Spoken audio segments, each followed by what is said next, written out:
Well, g'day, welcome back. Episode number 4, update on the camper build. Let's show you where we're up to.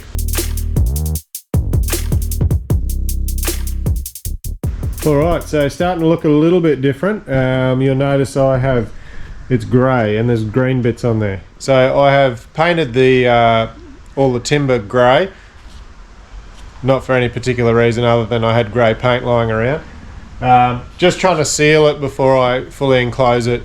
I'd rather seal it than have raw timber. I don't know whether it's going to work or not. I'd rather just try it and hope for the best. I've also gone and put all my insulation in, so you can see all that there. Worked out quite well. On the sides though, you probably notice this timber is 19mm and this is 20mm, so there is a little bit of a step, which I'm not sure whether when I go and put the tape on to hold the outside sheet on, whether that will take up the gap, or I may go through and actually just hit that with my orbital just to flatten that down, and then just have to repaint the timber a little bit if I damage that paint. But that's probably the only thing I'm not super pumped about, because that's just what I got. You can get that sheeting in 15mm, but it would have sat in a bit too low, so that's what we got. It worked.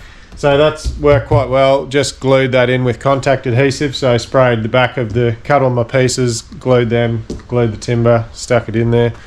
It's pretty easy. So this is what I've used. It's just foil board, I think they call it. It's super light, so it's not going to add any weight. I carried 4 sheets out, super easy from the shop. So 20mm thick's got little aluminium film on both sides to help with protect against the heat. It's pretty good stuff. So, and it's pretty sturdy, so it should work quite well. All right, up the top, you can see it's pretty well level with the timber.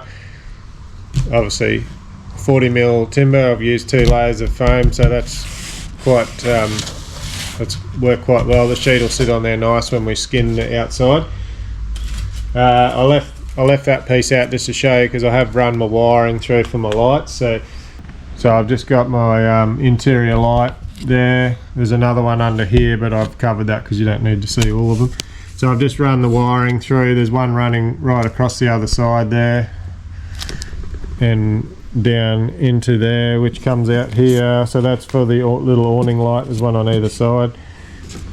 This little piggy is for solar, so it's going to be for the solar panel. Will come out of the roof there somewhere, because we'll put a solar panel on the back here. But run all my wiring, runs down all through here.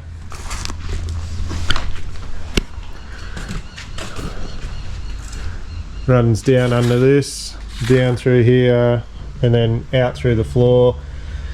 You can just see that there, and then that's the battery is going to live once we build the fridge and battery box. There'll be a box there, and all the power will go up into the box from underneath there, and then we'll seal all those holes up. But you can see all the insulation on there. So timber painted, insulation in. And then round the back here, I didn't have anything done last time, but round the back I've built the bottom section there. So I've built that in, and then I've started to build the kitchen out. So I did spend a little bit of time just thinking about how to do this best. I mean, there's so many different ideas out there when you look online at different vans and ideas. It is a very small space. In hindsight, I probably could have pushed that wall back 100mm, and it probably wouldn't have affected too much in the sleeping area, and it would have given me more space in here, but it is what it is.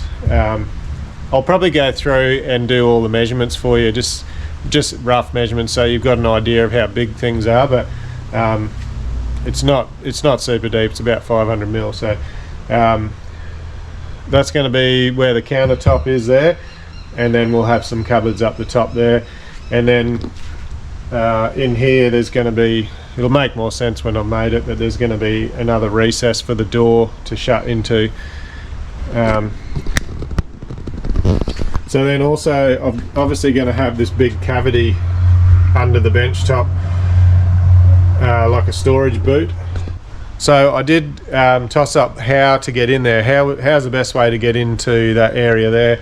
I thought about maybe getting a little access hatch and putting it on the side, but because it's quite a small area there, it's going to be very limited on, because I'd have to put a small hatch, it'd be very limited on how much you could get in and out of there. I did almost think about putting one back through this side so to be underneath, but that could work, but I thought that might be a bit of a pain. And then obviously the more holes you put through the outside, you have to try and seal it then, and you know you got to be careful of water leak and stuff. So I wanted to keep it as simple as possible. So I ended up doing this, went with this idea. The bench top will go in there. Basically it'll just have a lift up section and I'll just access it through there. Probably the only thing I've done inside is just paint those little rings around the lights black so they match in. That's about all I've done so far. Originally I did say I was going to do the cupboards in here first, but I think it was probably better to finish off outside at the back so that I can sheet it and seal it all up, and then we can worry about the cupboards later. Well, so that's where we're up to. We're chipping away at it a little bit at a time. Got a little bit more wiring to run. I'm going to have lights and power and stuff in the back here in the kitchen, and then once we're ready to wire all that up, we'll get Matt around. He's a bit more skillful at that than I am, and we'll wire everything up and make sure it works and set it all up properly, but that'll be a little while away yet. Thanks for watching. If you've got any questions, put them in the comments and we'll try and answer the best we can, but as I said, just going to be little update videos just so you can see how it's progressing, and hopefully enjoy watching. Catch you on the next one.